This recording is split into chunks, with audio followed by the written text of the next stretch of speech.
Ogier the Dane is a legendary character who first appears in an old French chanson de geste, in the cycle of poems Gesta de Dunda Mayence. Poetry, romances and literature. Ogier the Dane first appears as one of Charlemagne's knights, in Chanson de Roland, without reference to any known historical figure. He plays only a minor part in this poem, and his only link to Denmark seems to be his name, Ogier le Danois. Ogier becomes the main character in the poem Chevalerie d'Ogier de Danemesh. Here he is the son of the Danish king Geoffrey, who is the enemy of Charlemagne, given as a hostage to Charlemagne. Ogier grows into a heroic character, who begets a son who was slain by Charles, son of Charlemagne. Seeking revenge, Ogier killed Charles and is barely prevented from killing Charlemagne, with whom he is at war for 7 years. They eventually make peace and Ogier goes to fight at Charlemagne's side against the Saracens, in which battle he slays the giant Brehus. After this poem was written, Ogier becomes increasingly popular in European literature. Ogier the Dane had a sword named Cortana or Curtana. According to the legend, the weapon bore the inscription, "My name is Cortana," of the same steel and temper as Joyeuse and Durendal. The 13th century prose Tristan states that Ogier inherited the sword of the Arthurian knight Tristan,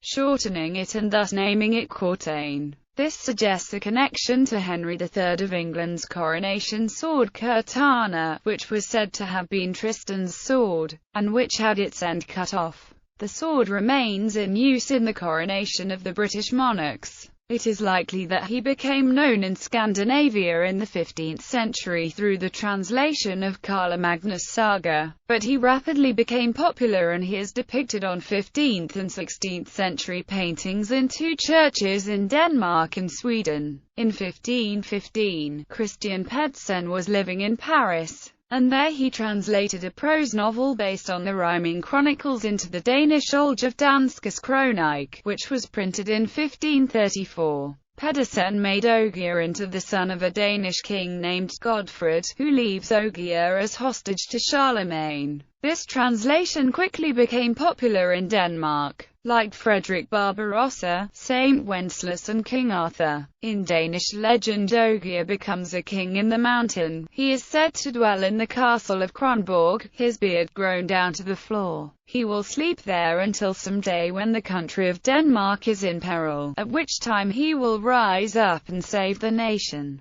The largest World War II Danish resistance group, Holger Dansk, was named after the legend. In some versions, Morglafay takes him to Avalon, from where he returns after 200 years to save France. According to the tour guides of Kronborg Castle, legend has it that Holger sat down in his present location after walking all the way from his complete battles in France. On Ronneberger slopes, outside Landskrona in South Sweden, there is a burial mound named Holger Dansk High. The 1789 opera Holger Dansk, composed by F.L.A. Kunzen with a libretto by Jens Bagerson, had a considerable impact on Danish nationalism in the late 18th century. It spawned a literary Holger feud, which revealed the increasing dissatisfaction among the native Danish population with the German influence on Danish society. Amongst others,